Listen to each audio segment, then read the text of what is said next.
Joan and Irwin Jacob Center for La Jolla Playhouse has a multitude of features. We have the Jolla and Hughes Potiker Theater. There are 3 beautiful rehearsal spaces, shop space, administrative offices, a design studio. We even have a library in our artistic department. On top of that, we're building a beautiful new restaurant and a wonderful donors lounge for our generous supporters.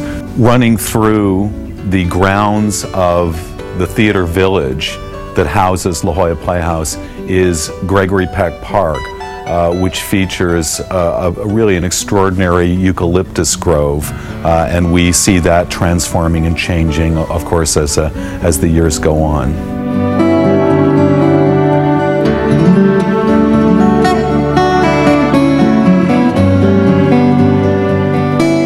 There's a great deal of glass in the whole space, and we wanted, I suppose, to blur the line between the exterior and interior, because we're here in Southern California and we're able to do that. And then this also has really has a function in terms of communication in this building. We wanted a real sense of openness for the staff and for our patrons.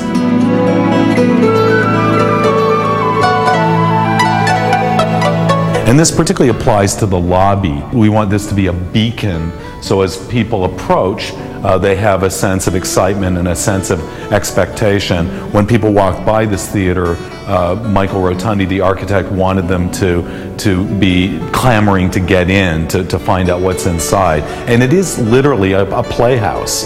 I think there is a sense of, there's a spirit of imagination and a sense of play and of wonder here. The exterior is actually we think of it as a kind of a wave, although some people have talked about the fact that it could be the mask of comedy and tragedy. I like the wave. It's actually part of our logo, and it obviously fits beautifully here in La Jolla. The colors for the building are really indigenous, and Michael took samples from the eucalyptus grove that passes through here, Gregory Peck Park, and soil samples and so on. And so there is a sense of the building really belonging and kind of coming organically, out of the landscape. We have an upper level for the lobby as well, where private functions can happen. So if people have a group and they want special treatment, we'll be able to do that. In the not too distant future, we'll be opening our restaurant across the plaza, just a few feet from where we are now, and there'll also be a donors lounge there, so donors who contribute at a certain level will be able to come and hobnob with the staff and the actors and the artists and have a drink before the show or at intermission. We want this to be a really inviting, creative, and social center, not just for national theater artists, which I think is already happening, but especially for the community. We want this to be for the community to really feel like they belong here, and we want them to spend a great deal of time with us. We have a very generous natural plaza between the 3 theaters, which again I think the audience will take, and the people that work here will take a full advantage of. It really feels now as if these 3 theaters were planned all at the same time. Michael used the glass wall that Antoine Predock had designed, which is a kind of which reflects the groves and creates a kind of sense of dream. It blurs the line between reality and fantasy as you enter the theater. Michael really used that glass wall as a point of reference for this entire Jacob Center, and thereby really making a natural connection to the other building. I think this really is the completion of a project in every sense, psychologically and if I dare say spiritually. because of Michael's great sensitivity. You know, we work very, very hard in the theater, ridiculously hard. We often work 7 straight days a week, many people who work at the institution, and we work very long hours. Shows often don't come down until 10 or 10:30, and we're here well beyond that. So it was important to create an environment that was inviting and supportive. You know, I really believe that if you want someone to come up with a divinely inspired idea, they have to have a sense of the whole. And the best way to encourage that is through openness, to make sure that the information is transparent, and in this case, quite literally, you can see the other person, the other people at work. There are breakout spaces all over this building, and that is meant to inspire collaboration. Our art form is collaborative. You know, you can't create theater by yourself. You need audience. You certainly need, in this day and age, directors, designers, actors, playwrights, and all of the people that support that in administration and marketing and fundraising and so on. So here you can really tour the whole plan in just a few moments and come in contact with every department that's at work at La Jolla Playhouse.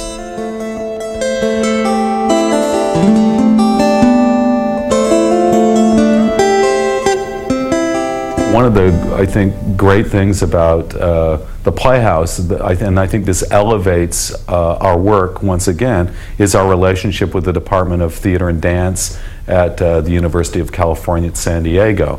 This is one of the top theater departments in the entire country. Its graduate program, in my opinion, is second to none. And our relationship with the department makes us kind of like the equivalent of a teaching hospital, so that all of the students serve time in their discipline in residence at the Playhouse. But we share a lot of our spaces with the graduate program. That puts a great deal of pressure on our shops. They're constantly busy. There is no downtime. And the Jacob Center gave us the opportunity to expand their work environment, the technicians. So we now have 2 large new rooms. One of them will likely become the scene shop, where the scenery is actually manufactured, thus freeing up the existing shop to which has been shared between the scene shop, the paint shop, and the prop shop, to simply be the exclusive domain of properties and paint. This will once again just increase our efficiency and make it a better place to work. One of the great advantages of doing theater here in Southern California is that we can spend a good deal of the year working outside. Stan Stouffer, who is our brilliant metal shop foreman and a true artisan, he actually spends his time working outdoors. His shop opens into the outdoors, and we've learned over the years of working here that the outdoors can be a tremendous environment, and so we have a massive loading dock where a lot of scenery will be created as well. So the Jacob Center has not only had an impact on the theater artists and the administrative staff, but also on the artisans and technicians. We're in the Play Development Center, which is a very important space. This functions as a rehearsal hall much of the time, also as a classroom for the myriad of education programs we have. This is a really important space to me because I spend a lot of my life in rehearsal. We actually spend a good deal more of the time in rehearsal than we do on stage, particularly directors. And this is a truly inviting environment. There's great fluidity between the spaces. When you're doing a musical, for example, you're often in 3 separate rehearsal rooms, a music room, a dance room, and the main rehearsal room. So having access, easy access to the the numerous spaces is just, helps the whole creative process and makes it very efficient. Also, we're right next to the administrative complex, so there's a great natural flow between the actors and the administrators and the craftsmen, the designers, the technicians. So people really, I think there is a real sense of unity, and that's important. We put together a beautiful staff deck, which is really right off the corner of this building, and so there's a sense of a true community. The fact that there's so much natural light it really is great for everyone's spirits. Many of us are used to dingy rehearsal halls, and I've always believed that having a great environment with lots of natural light would, in fact, lead to better work, and I think that's proving to be true. There's a great rehearsal atmosphere in here. I think people are really eager to get to work, and we don't want to be I suppose we don't want to kind of bring along bad habits that we all created, in the Northeast. I think a lot of us, associate rehearsal with, bad subway rides and, treading through the snow. And out here we can actually use glass to open up rehearsals to this magnificent environment. It also really is great, I think, for the people that work at the theater to be able to have a sense of what's going on, so that we all remember that we're here, in fact, to support the work of the thespians.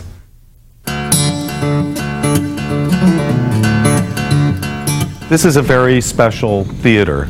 In a sense, this is 100 theaters because it's a flexible space, which means that we can reconfigure the seating for every production. We can actually create the relationship between the audience and the performers. And theoretically, every time you walk into this room, it will be a different place. It will completely transform. This is definitely a state-of-the-art black box theater, which is what this kind of space is normally referred to as. It has a 360-degree crossover, which means that the actors and the audience never really need to cross paths. The actors can get all the way around the space unimpeded and make entrances from anywhere. It has a trap space, which means that we can bring actors or scenery from below.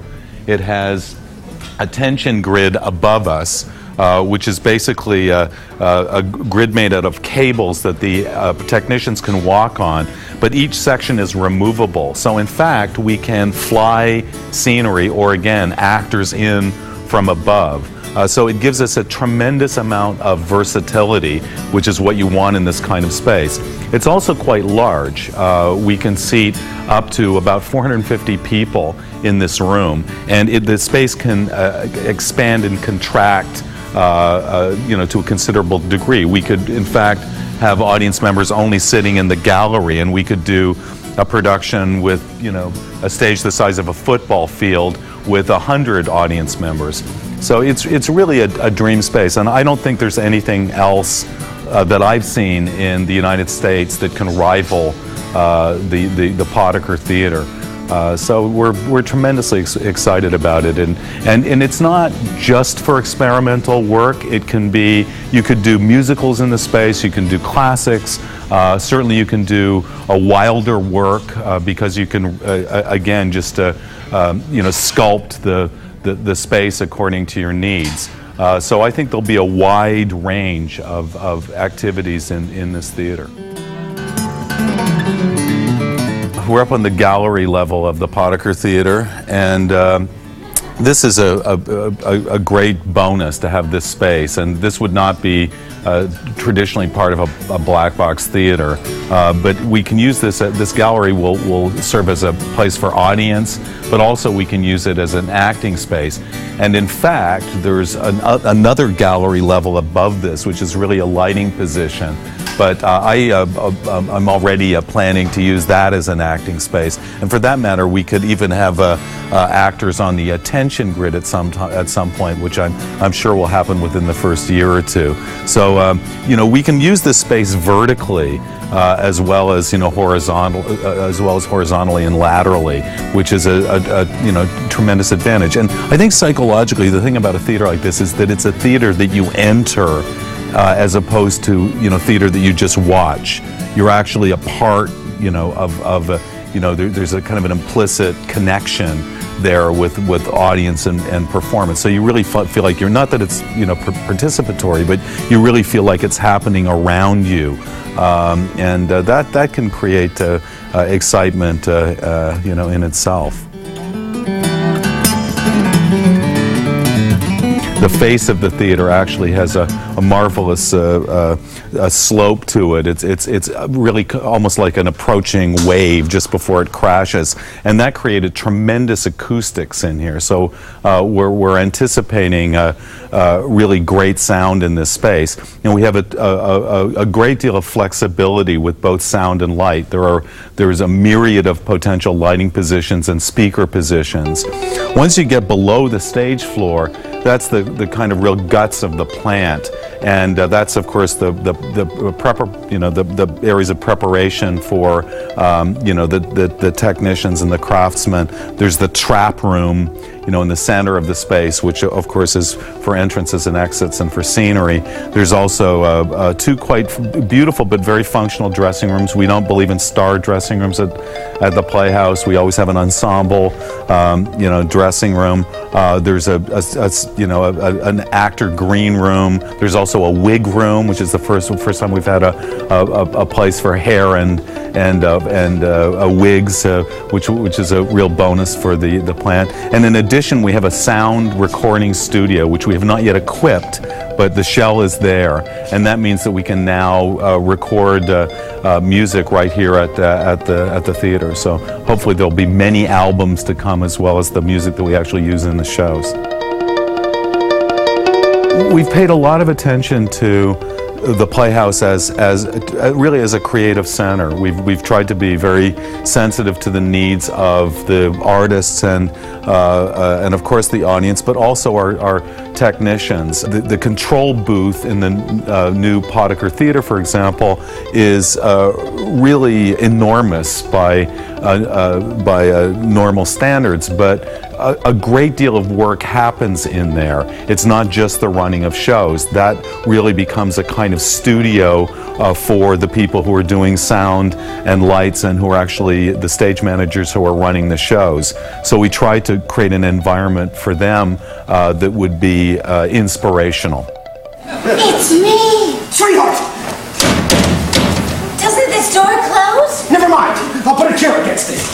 People can still get in. Isn't that dangerous?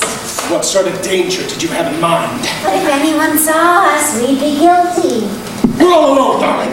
Unseen is the same as innocent. Come here. If you must tremble, do so in my vast and folding arms. Oh, they're nice, but they're not really vast. Oh, the trembling, I'll get over it. My husband says the first time you kill a man, you tremble, but with time it gets easier and easier. I hope the same is true of our lovemaking. You said that? Well, see, there you go. Anyway, let's forget all about him. He doesn't exist. Oh, I can't forget. He's waiting out in the car. Private Fittings is, I think, really quite an exciting play to do in here. To start with, it's a contemporary adaptation of a Fado farce. So, and I suppose it makes the point simply by doing that things don't change. This was written in 1886, but we're setting it in Southern California today, and I think and it's extremely funny. It's basically a bedroom farce, but of course set now in the condominiums of La Jolla. It's actually a 3-act play, and we'll be doing it without intermission. So we'll actually transform the space at each of the breaks before the audience's eyes, and we'll see stuff coming from above and from below, and it will be a kind of high-velocity ride. The whole evening will take place in less than 90 minutes, and yet there's so much comedy jammed into that 90 minutes. It's really unbelievable. It literally moves like a bat out of hell. And this is, I think, a great, maybe not an obvious use of the space, which is, I think, part of the fun. Normally you'd have the 4 doors and a proscenium set up, but in this case we'll have actors literally running laps in this relatively large space, and that does kind of naturally animates the comedy. So I think this is going to be a great deal of fun, and I'm really looking forward to it.